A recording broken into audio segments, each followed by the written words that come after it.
Friends, generally we hear of a word Manubad in India. It is being used with a sense of sarcasm most of the time and even in a twisted form and ways it is presented before us.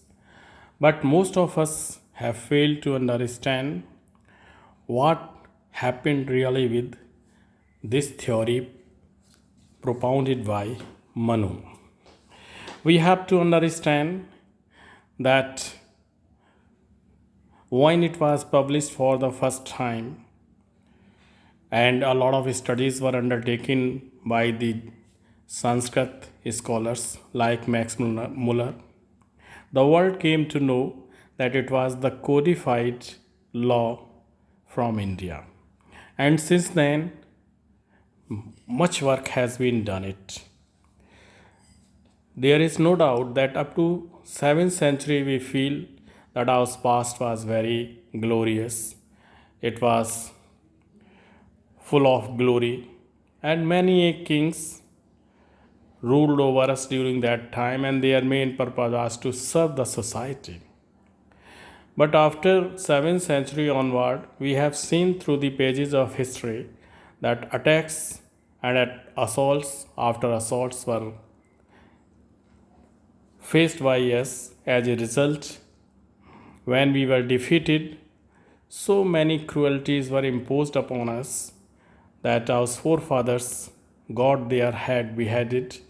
And even during 15th century, when English people came to India, they also imposed penalties after penalties. 41 methods of how to punish Indians were adopted and resorted to. When we hear and read about these things, really makes us shiver even at this point of the time.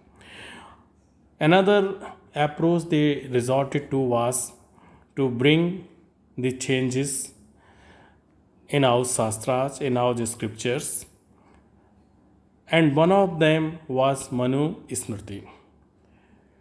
Actually speaking, Manu Smriti had only 1214 verses. They were original. After that, so much interpolation or the things or hymns were twisted that they were converted into 2685. Presently, the great work done on this book, Manu Smriti, is by Dr. Surendra Kumar.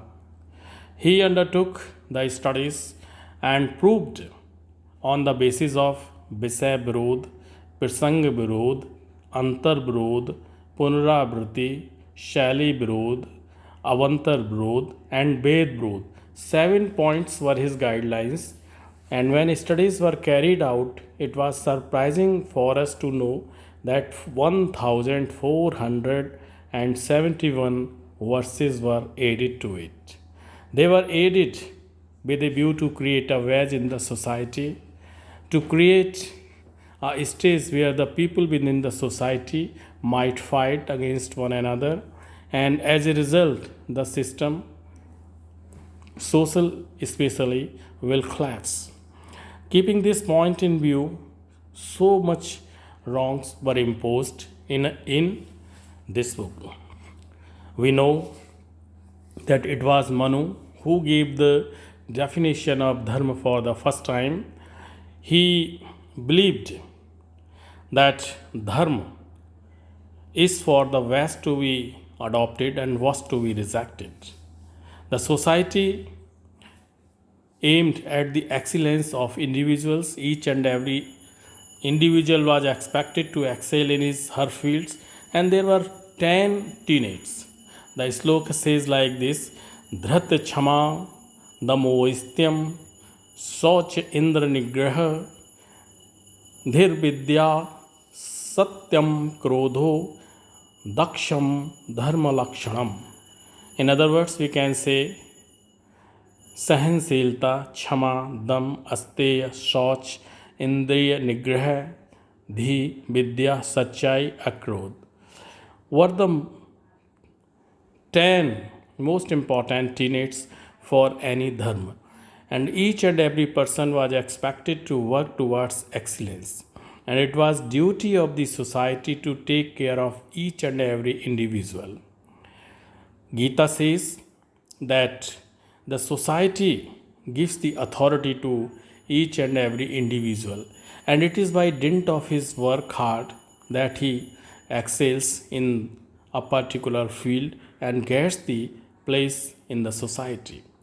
Even today, McIver and Pace have defined it this way, that there is the position in the society. From the position comes out power, power carries prestige, and for all these three things, the PALP, money, is interrelated. It influences all these three things. So, even in the ancient time, the authority by bhakti, we see today also that there are some saints, they are very respected in the society because they have a lot of knowledge in the field of spiritual. People listen to them. There is the authority by knowledge. For example, professors, civil servants, and many persons are sent to a particular position only because of the knowledge they possess, and they know how to use that knowledge. And also authority by the karma, we can say that some people excel through social services, some people excel by winning the sentiments and emotions of the people. So the society has a number of position waiting for the individuals to get them, and from that position comes out power, comes out prestige. So these things are interrelated. So dharma during that point of time was to bring a perfect order in the society, and it was possible only when the society was to be made liberal. So much liberal society is ours that we cannot imagine. And perfect order will come only when there is the liberal approach in our thinking, in our work, because perfection has no limit, and the people excels in an atmosphere or firmament created with full of liberty and freedom. Anyway, even then at that point of time, the basic tenet guiding the society was from Vedas.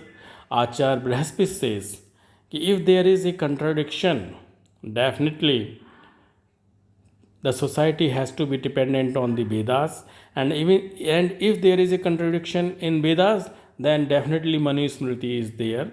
It is to be cited. But if there is a contradiction even from Manusmriti, for the interest of the society, those things are to be dropped, those things are to be rejected. We see that even Yask Muni has given a very important point, that by birth each and every one is Sudra. Janmana Jayate Sudra. It is through our knowledge, our work, that we excel in one particular field or another field.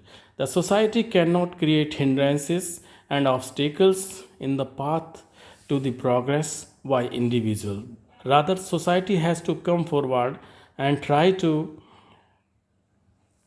give all sorts of help and support to each and every person.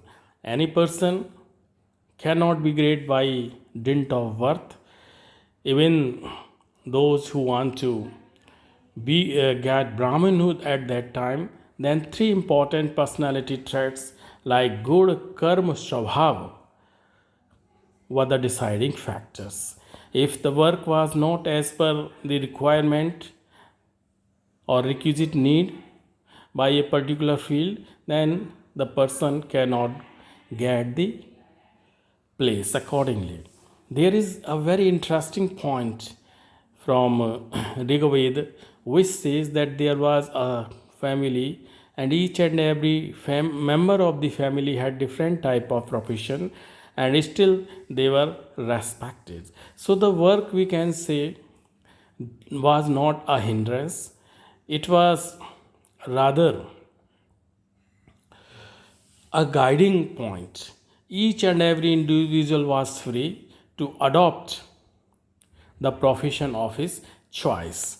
So many things were written in this way that societies can progress only when there is a clear cut definition about the work. Even today, we see that we blame that period of the time. Though McIver and Page have written, the society has to pass through three stages. One is primitive, then simple societies, then complex societies. Today's societies are very complex and they are still marching ahead with full of complexity. We cannot compare the present day conditions or situation to those existed at a time when societies were very simple. There was simply the things were coming into existence. Another interesting point to be noted here is this, that Rigveda is accepted by world as the first Veda, authentic Veda. Through carbon 14 dating also it is confirmed. It had or it has 1 lakh verses. Those 1 lakh verses were divided into three parts. First 80,000 verses were the Karm Kand work. If we read about these Karm Kand verses, we know that the natural deities have been invoked simply to help the people in the society and to bring peace and progress.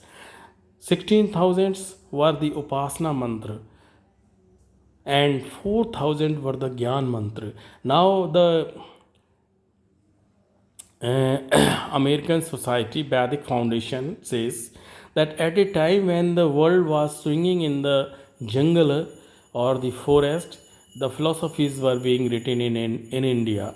Those 4,000 Jnana Mantra paved a way or brought a platform before us, jumping upon the different branches of knowledge came into existence. So we cannot say that at a time the society was very restricted or narrow minded. Rather, there are thousands examples that by dint of work like Apala, Ghosa, Indrani, etc., they were the scholars by jnana, by knowledge, they changed their one. So it is full of flexibility. Flexibility was there. Each and every member could get it. Another thing, Acharya Brahaspati from Atharvaveda says each and every section of the society must live with a sense of love. Love is the basis of all societies. There will be love, there will be a lot of cooperation, the conflicts will not come into existence. And if any society is detrimental to the progress of the people, definitely the things are to be removed. So, in other words, we can say that Dr. Surendra Kumar's work is of prime importance, and we have to first understand and try to learn the best. As I said earlier, there is no limit to perfection. We or our forefathers gave us the chance to get the perfection, and the perfection or the perfect order in the society comes only when there is a thought provoking, full of freedom, thought provoking firmament or atmosphere created full of freedom. Liberty is there. So, keeping all these points in view, we can say that the work full of interpolation was done.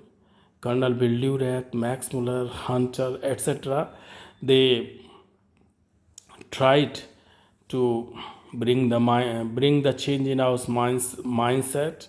Even Macaulay was surprised to see that the society was full of cooperation. There was coexistence, and for that we know it was to be broken. He gave the lecture in the British Parliament that only Sanskrit and Sabhyata of India will be broken when the English people were would be in a position to impose their own culture through English, and English was found their vast medium.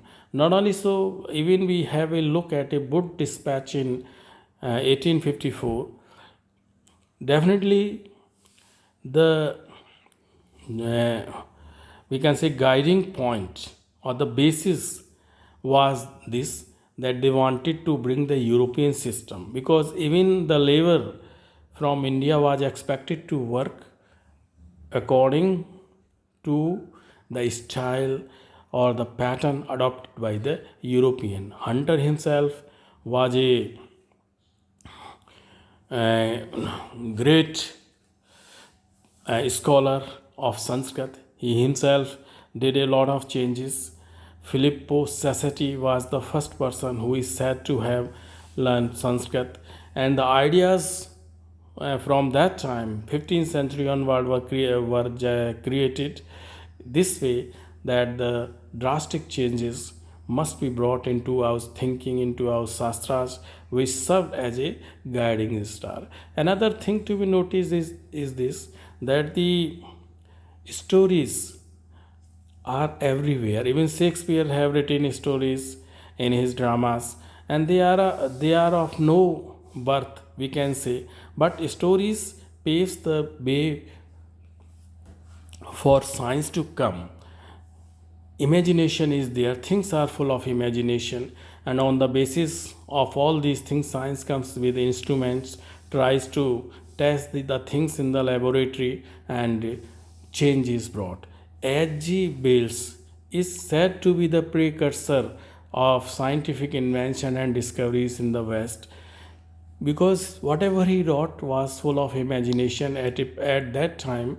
It was scientific farce also. Now we see many things have come into the reality, so we should not be in a position to criticize all the time, but what is important is this, that we have to see the guiding the things which make our society strong. And a scholar has said that Manu did not write only for a particular caste or the society, he gave the theory to the whole world. And we see, when I study Japanese system of and this society and African, or each and every society's basis is on the karma. The work is the most important thing. If we see and compare to our society with that of Roman, we can see their main weapon was the violence. On the basis of violence, they wanted to bring drastic changes. And here within the society, we see it was very peaceful. Never had we in a position to attack even our neighborhood. Though during ancient times there was the struggle in between principalities, but culturally we were one, and still we are one. And if the differences are there, they are to be dropped.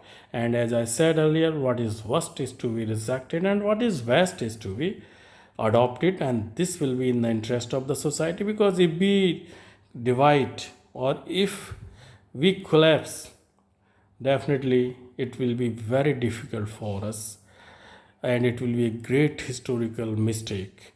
No generation will forgive us. We have to keep this point in mind. Jai Hind. Thank you.